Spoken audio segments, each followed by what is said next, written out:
Our hearts beat to the city streets. We began to feel the fire. We rise like tall buildings as the chemicals, they take us higher. The night's young and it's just begun as she puts her hand in mine.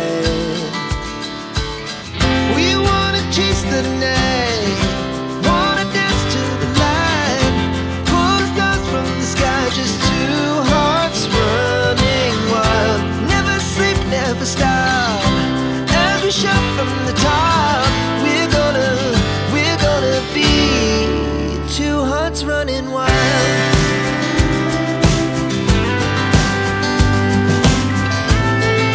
March 30th, 2025, 4:35 in the morning. Most of Alexandria, Louisiana is still asleep, the kind of deep Sunday morning sleep where the world feels quiet, safe, normal.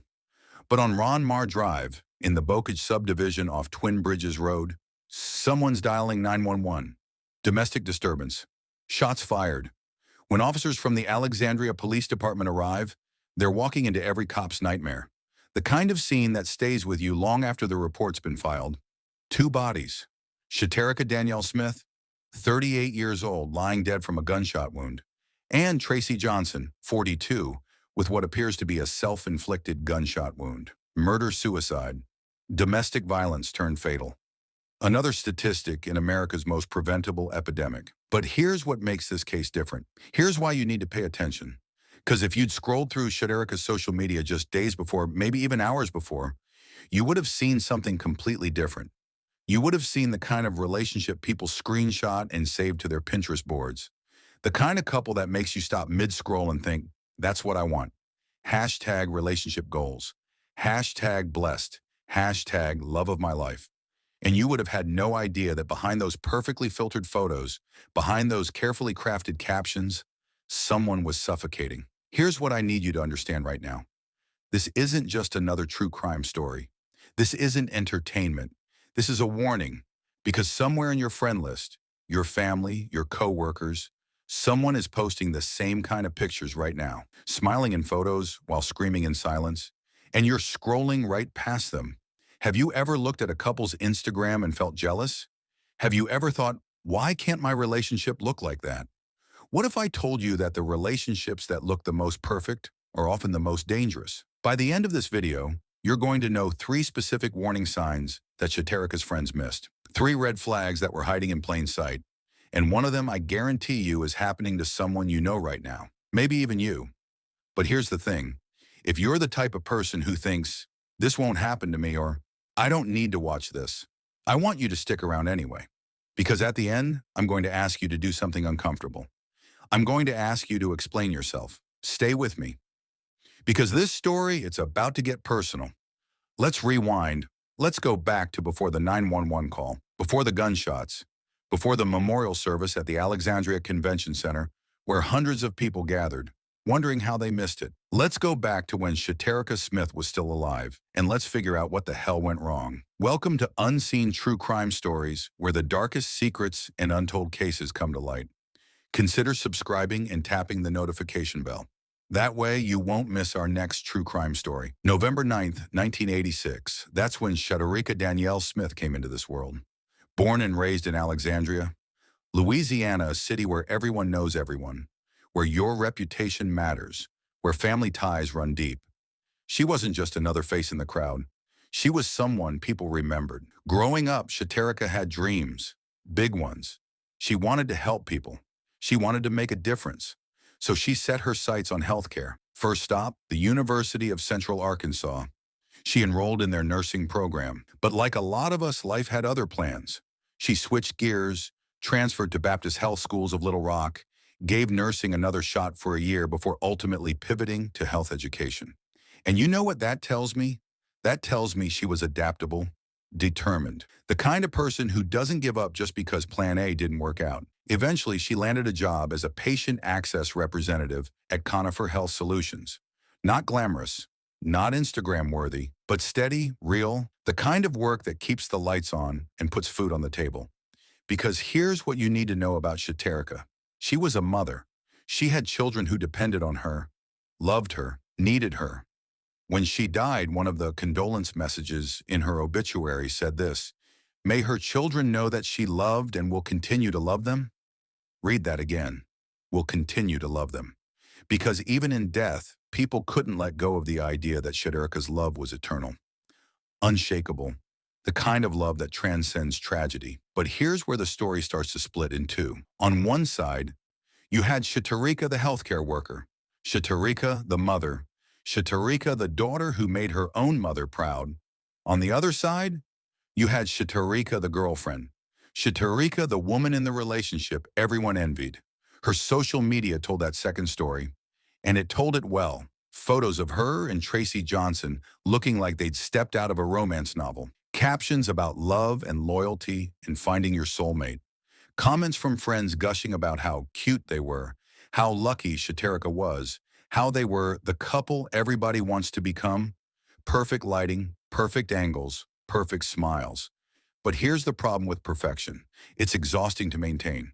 And in the months leading up to March 30th, 2025, cracks started to show. Shaterika started taking trips, girls' trips, weekends away with friends, time apart from Tracy. Now, on the surface, that sounds healthy, right? Independence, boundaries, space. But if you know anything about abusive relationships, and stick with me here, because this is where it gets critical, that sudden attempts at independence are often the first sign that someone's trying to escape. Isolation is one of the most powerful tools an abuser has. They cut you off from your friends, your family, your support system. They make you believe that the only person you need is them. So when someone starts taking trips without their partner, when they start reconnecting with friends, when they start posting things like "know your worth" or "not everyone deserves access to you," that's not random. That's intentional. That's someone testing the waters of freedom, and Shaterika was doing exactly that, posting cryptic messages about men and relationships, vague enough that most people scrolled right past, specific enough that if you were paying attention, really paying attention, you'd know something was off. Think about your own feed right now. Think about the people you follow. Have you seen posts like that? Vague, emotional, out of character? Did you stop and ask if they were okay? Or did you just keep scrolling? Because here's the uncomfortable truth. Tracy Johnson, 42 years old. And that's about all we know.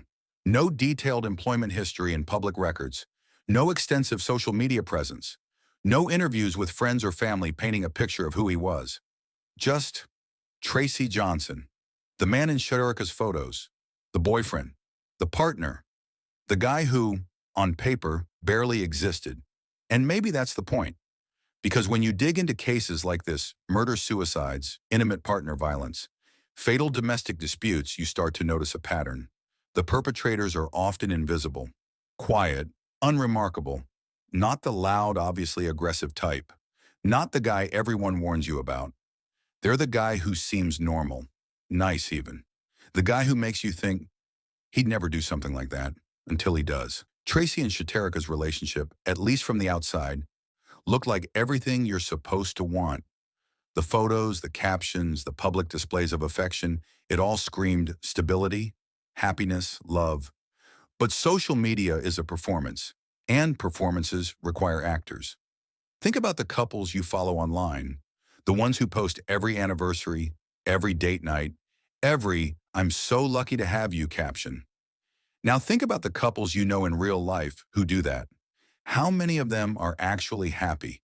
Because here's the thing about toxic relationships.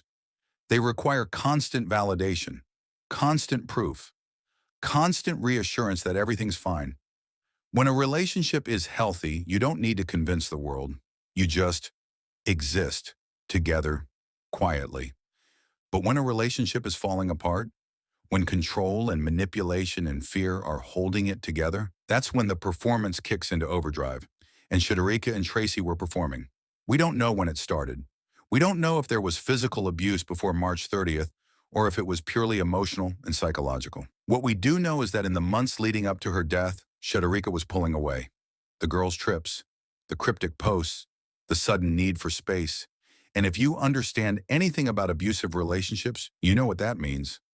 Separation is the most dangerous time. Not the fights, not the arguments, not the screaming matches, the moment someone tries to leave. That's when abusers lose control. And when they lose control, they panic. And panic, combined with access to a firearm, is a fatal equation. Research shows that when a gun is present in a domestic violence situation, the abused partner is 6 times more likely to be killed. 6 times? Not twice as likely, not 3 times. 6. And on March 30th, 2025, at 4:35 in the morning, that statistic became Shaterika's reality. But here's what haunts me about this case. Here's what should haunt you too. Tracy Johnson didn't just wake up one day and decide to kill Shaterika. This was escalation. This was a pattern. This was the culmination of months, maybe years of control, jealousy, and possessiveness that nobody stopped. Because nobody knew. Or maybe they knew. Maybe they saw the signs. Maybe they noticed Shaterika pulling away, posting strange things, needing space, but they didn't say anything. They didn't ask. They didn't intervene. And now we're left with questions we'll never get answers to. What did Tracy say to Shaterika in those final hours? Was there an argument? A confrontation? Did she try to leave? We'll never know. Because the only 2 people who were in that house on Ronmar Drive are dead. And that brings me to you. Yeah, you. The person watching this right now. How many times have you seen something off in a friend's relationship and said nothing? How many times have you thought, it's not my place, or I don't want to overstep? How many times have you chosen comfort over courage? Because here's the reality. The next Shaterika Smith is in your life right now. Maybe it's a coworker. Maybe it's a family member. Maybe it's the person sitting next to you. And if you don't speak up, if you don't ask the uncomfortable questions, if you don't push past the "I'm fine" deflections, you're going to end up at another memorial service wondering what you could have done differently. So if you're still watching this and you haven't hit that subscribe button, I need to ask you something. What's stopping you? Is it laziness, apathy? Or do you genuinely believe you don't need this kind of content in your life? Because if it's the last one, I need you to go to the comments right now and explain yourself. Tell me why you think you're immune. Tell me why you think this could never happen to someone you love. I'll wait. Still here? Good. Because we're about to get into the 3 warning signs Shaterika's friends missed, and I promise you, at least one of them is happening in your circle right now. Let's talk about what should have set off alarm bells. Because hindsight is 20/20, right? After someone dies, it's easy to look back and say, oh, that was a red flag. But in the moment, when you're living your life, scrolling your feed, going about your day, it's a lot harder to see, but that's exactly why you need to know these warning signs.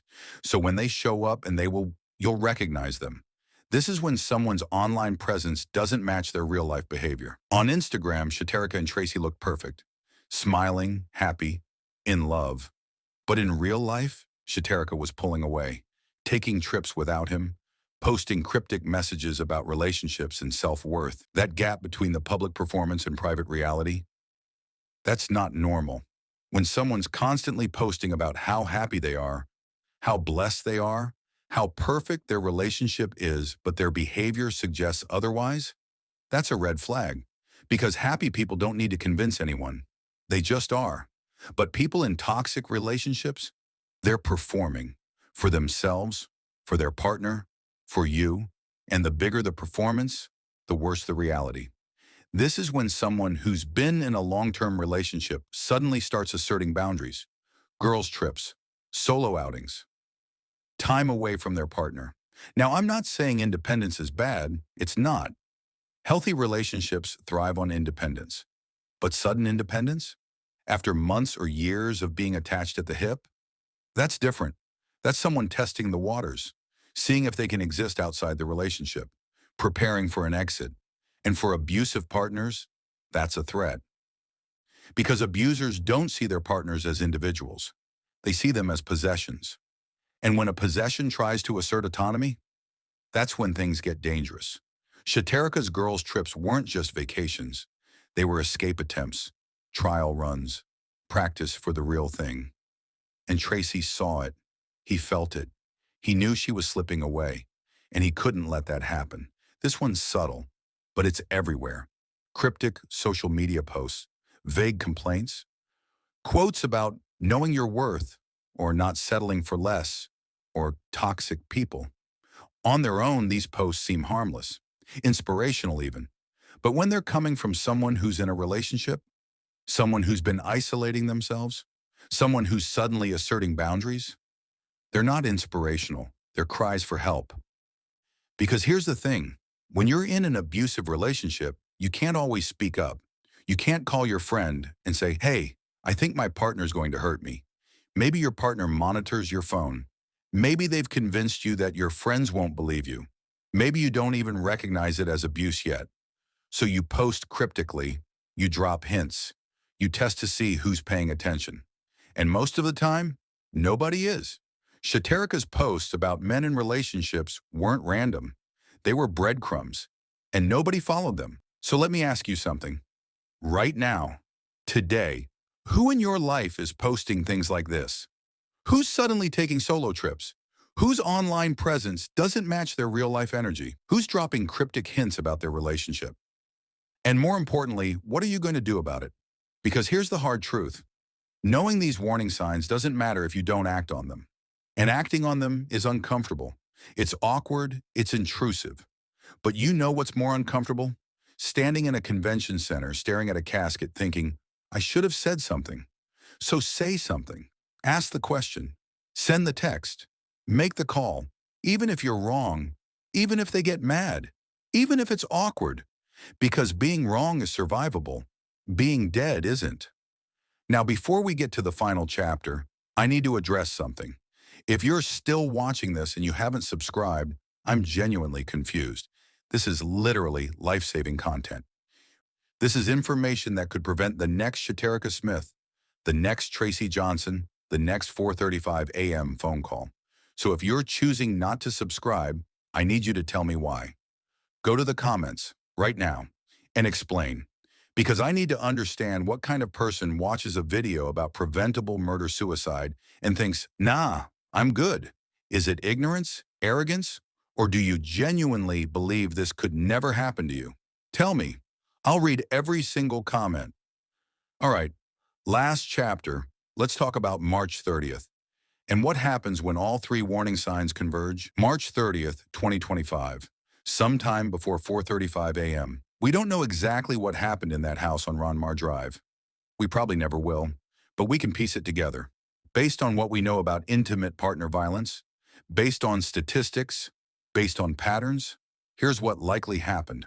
Shaterika was done. Maybe she'd told Tracy she was leaving. Maybe she'd packed a bag. Maybe she'd already been staying somewhere else and came back to get her things. Or maybe she hadn't said anything yet. Maybe she was still planning, still gathering courage, still testing her options with those girls' trips and cryptic posts. Either way, Tracy knew. He felt it. The shift, the distance, the loss of control, and he couldn't handle it. Because for abusers, the end of a relationship isn't just heartbreak. It's humiliation. It's failure. It's the ultimate loss of power. And if they can't have power over you alive, they'll take it in death. That's what murder-suicide is. It's the final act of control. If I can't have you, no one will. It's possessive. It's delusional. It's evil. And it's tragically common. Nearly 50% of intimate partner homicide-suicides happen during or immediately after separation. When a gun is present, the risk multiplies by 6. When the perpetrator has suicidal ideation, meaning they've threatened or attempted to harm themselves, the risk skyrockets even further. All three factors were present in Shaterika's case. Separation, check. Firearm, check. Suicidal partner, check. That's the fatal equation. And on March 30th, it played out exactly how the research predicts. Gunshots, a 911 call. Officers arriving to find 2 bodies. Shaterika, dead from a gunshot wound. Tracy, dead from an apparent self-inflicted gunshot wound. Investigation ongoing. No update available. Because what's there to investigate? The perpetrator's dead. The victim's dead. There's no trial, no justice, no closure. Just 2 families destroyed. 2 lives erased. and a community left wondering how the hell this happened. But here's what makes me angry. Here's what should make you angry too. This was preventable. Every single piece of this tragedy could have been stopped. If someone had recognized the warning signs, if someone had asked Shaterika if she was safe, if someone had helped her create a safety plan, a way to leave without Tracy knowing, if someone had called the police before it escalated to gunshots, if someone had just paid attention, but nobody did, or if they did, they didn't act.